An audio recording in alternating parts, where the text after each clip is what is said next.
চলতি বছরই বাংলাদেশ ও পাকিস্তানের মধ্যে বিমান চলাচল শুরু হবে বলে জানিয়েছেন ঢাকা সফররত Pakistan federation of chamber and কমার্সের সভাপতি আতিফ একরাম শেখ। তিনি বলেন, সমুদ্র ও আকাশপথে সরাসরি যোগাযোগ না থাকায় বাংলাদেশ এবং পাকিস্তানের মধ্যে ব্যবসা বাণিজ্য প্রত্যাশা অনুযায়ী হয়নি। তিনি আরও জানান, বাধাগুলো দূর করা গেলে উভয় দেশের বাণিজ্য সহ পারস্পরিক সম্পর্ক আরও জোরদার হবে। আগামীতে বাংলাদেশের সাথে ব্যবসার প্রসারে পাকিস্তানের বিনিয়োগকারীরা কাজ করবে বলেও জানান তিনি। রাজধানীর একটি হোটেলে বাংলাদেশ পাকিস্তান বিজনেস ফোরাম আয়োজিত মতবিনিময় সভায় এসব কথা বলেন আতিফ একরাম। অনুষ্ঠানে বাংলাদেশ এবং পাকিস্তানের ব্যবসায়ীরা উভয় দেশের বাণিজ্যের সম্ভাবনাময় খাতগুলো তুলে ধরেন।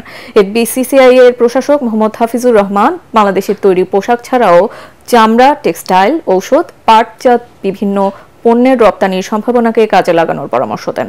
প্রযুক্তি ও কারিগরি দক্ষতা বাড়ানোর মাধ্যমে পাকিস্তানের পণ্য রপ্তানি বাড়াতে বাংলাদেশ আগ্রহী বলেও জানান তিনি। দুদেশের যৌথ উদ্যোগে বাংলাদেশে শিল্প কারখানা প্রতিষ্ঠার প্রস্তাব দেন এফবিসিসিআই প্রশাসক।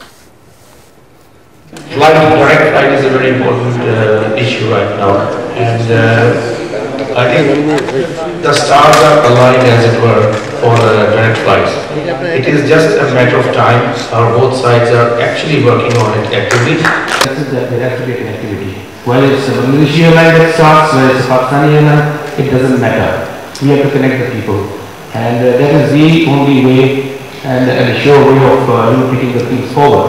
And that is also going to greatly support the business activities between the two countries.